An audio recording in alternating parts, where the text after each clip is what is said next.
अस्सलाम वालेकुम। ये साइंस का चैप्टर 6 है। हम इसमें आज मशीनी काश्त और पैदावारी रुझानात यानी mechanised farming and production trends पढ़ेंगे।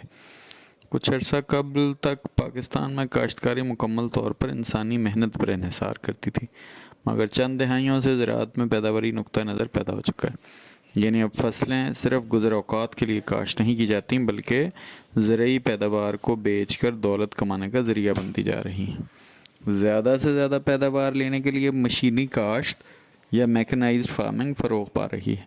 आबपाशी के लिए ट्यूबवेल, हल चलाने के लिए ट्रैक्टर, कटाई के लिए हार्वेस्टर, गहाई के लिए थ्रेशर का इस्तेमाल होता है।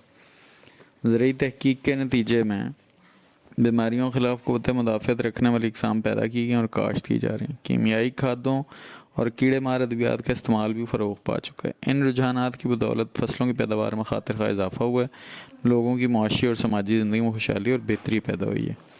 ताहम इन इक़दामात के नतीजे में बाज़ माहौलियाती तब्दीलियाँ भी रूनुमा हुई हैं। नहरें और खाले उमूमन कच्चे होते हैं, जिनका पानी रिस कर ज़मीन में चला जाता है और ज़ेरे ज़मीन पानी की सतह बुलंद हो जाती है। नतीजतन बहुत से आपाश इलाकों में सेम और थौर का मसला पैदा हो चुका है और बहुत सी कीमती ज़रख़ेज़ ज़मीन काश्त के काबिल नहीं रही। कीड़े मार दवाओं और कीमियाई खादों से आलूदगी में इजाफ़ा हो जाता है। इसके अलावा ऐसे कीड़े पतंगों की तादाद बढ़ जाती है जिन पर अद्वियात का असर नहीं होता। बार बार एक ही फसल काश्त करने से ज़मीन की कुदरती ज़रख़ेज़ी ख़त्म हो जाती है। ज़रूरत है कि ऐसी ज़राअत को फ़रोग़ दिया जाए जिसकी बुनियाद फसलों के अदल बदल, मट्टी और ज़मीन के बचाव और खादों के कम तरीन इस्तेमाल पर रखी गई हो। अगला इसमें उन्वान है डेयरी और पोल्ट्री फार्मिंग। इंसान की बेहतरीन नशो नुमा और सेहत के लिए मुतवाज़िन ग़िज़ा बहुत ज़रूरी है। दूध, मक्खन, पनीर, गोश्त और अंडे मुतवाज़िन ग़िज़ा का अहम जुज़ हैं। ये हमें मवेशियों, गाय, भैंस, बकरी वगैरह मुर्गियों और मछलियों से हासिल होते हैं। अगरचे इंसान ज़माना कदीम से मवेशी पालता रहा, मगर मौजूदा ज़माने में डेयरी फार्मिंग, कैटल फार्मिंग और पोल्ट्री फार्मिंग जदीद साइंसी तरीक़ों पर की जाती है। इल्म हयातियात को बरूए कार लाते हुए मवेशियों और मुर्गियों की ऐसी अक़साम तैयार कर ली गई हैं जो दूध, गोश्त और अंडों की ज़्यादा पैदावार देती हैं। इनकी परवरिश और अफज़ाइश नस्ल भी साइंसी तरीक़ों पर की जाती है। आजकल मछली के लिए भी सिर्फ कुदरती ज़राए मसलन दरिया और समंदर पर इन्हिसार नहीं किया जाता, बल्कि उनकी अफज़ाइश ख़ुसूसी फ़िश फार्म्स में की जाती है। Dairy products.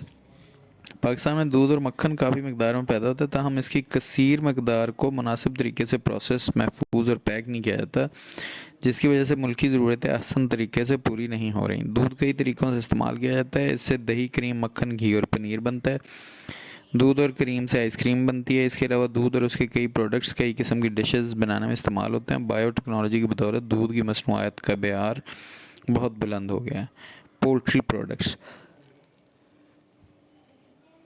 मुर्गियों से गोश्त और अंडों जैसी आला खुराक हासिल होती है जो इंसानी जिस्म में प्रोटीन्स की कमी को पूरा करती है। मुर्ग़बानी की सनत को साइंसी बुनियादों पर इस्तवार करने से हमारे मुल्क की खुराक की मजमूई पैदावार में काफ़ी इजाफ़ा हुआ है।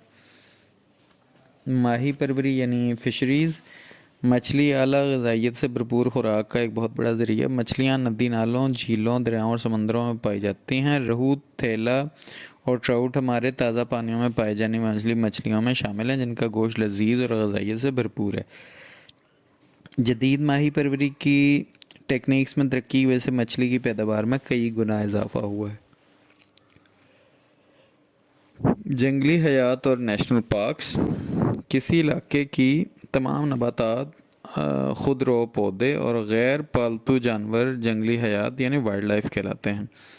जंगली हयात चूँकि कुदरती माहौल का हिस्सा होती है, इसलिए माहौल में से किसी भी स्पीशीज़ की तादाद का कम होना या ख़त्म हो जाना माहौल के तवाज़ुन को बिगाड़ देता है। जंगली हयात की अहमियत, इम्पोर्टेंस ऑफ वाइल्ड लाइफ। जंगली हयात माहौल और इंसान के लिए कई लिहाज से अहम है। जंगली हयात से हासिल होने वाले बेशुमार कुदरती प्रोडक्ट्स हमारे घरों, सनत और ज़राअत में इस्तेमाल होते हैं। खुराक, इमारती लकड़ी और अद्वियात इसकी चंद मिसालें हैं। जंगली हयात माहौल के तवाज़ुन को बरकरार रखती है। जंगली हयात हमारे ज़ौक़े जमाल की तस्कीन करती है। रंग बिरंगे फूल और पौधे, जंगलात, खूबसूरत जानवर और इन जानवरों का शिकार हमारी खुशी का बायस है। मुस्तकबिल के पौधे और जानवर किस किस्म के होंगे, ये आज की जंगली हयात पर मुनहसर है। خطرے میں مبتلا اسپیشیز، انڈینجرڈ اسپیشیز۔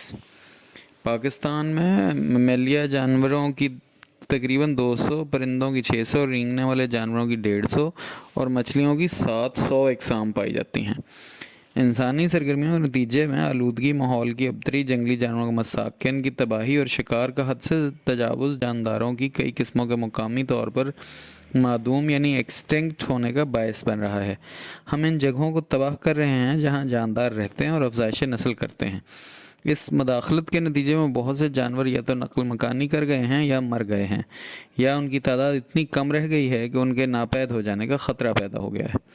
ایسے جاندار، پودے اور جانور جو معدوم ہونے خطرے سے دوچار ہوں، خطرے میں مبتلا سپیشیز یا انڈینجرڈ سپیشیز کہلاتی ہیں۔ چیتا، کالا ہرن، جنگلی گدھا، گھڑیال اور گلابی سر والی بطخ ہمارے دیکھتے دیکھتے معدوم ہوئے ہیں۔ پاکستان میں جو جانور معدوم ہونے خطرے سے دوچار ہیں ان میں روش یا مارکو پولو بھیڑ، نافا ہرن، برفانی گلدار، ہریل، سلیمان مارخور، پنجاب کا اڑیال، تلور، مگرمچھ، دریائے سندھ کی اندھی ڈولفن، بلوچستان کا ریچھ، سمندری کچھوا اور ایرانی غزال قابل ذکر ہیں۔ جنگلی حیات کا تحفظ، کنزرویشن آف وائلڈ لائف۔ جنگلی حیات کے تحفظ کا دارومدار بنیادی طور پر کسی خطے کی زمین کے استعمال اور انتظام انصرام پر ہے۔ جنگلی حیات کو معدوم ہونے سے بچایا جا سکتا ہے اگر ان کے تباہ شدہ مسکن کو پھر سے آباد کر دیا جائے۔ اس سلسلے میں بعض علاقے جنگلی حیات کے لیے مخصوص کر دیے جاتے ہیں جنہیں وائلڈ لائف ریزروز اور وائلڈ لائف پارکس کہا جاتا ہے۔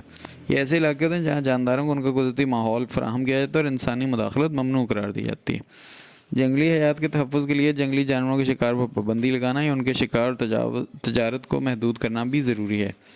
اس سلسلے میں ملکی قوانین موجود ہیں مگر ان پر عمل درآمد کرنے کی سخت ضرورت ہے۔ نیشنل پارکس، وائلڈ لائف کو محفوظ کرنے میں نیشنل پارکس بھی اہم کردار ادا کرتے ہیں۔ نیشنل پارک ایسے قدرتی علاقے ہوتے ہیں جو اپنی قدرتی حالت میں اپنی قدرتی نباتات و حیوانات سمیت آئندہ نسلوں کے لیے محفوظ کیے جاتے ہیں۔ ان میں تعلیمی اور تحقیقی کام کے علاوہ ہر طرح کی انسانی مداخلت ممنوع قرار دے دی جاتی ہے۔ باقی پھر کبھی۔ السلام علیکم۔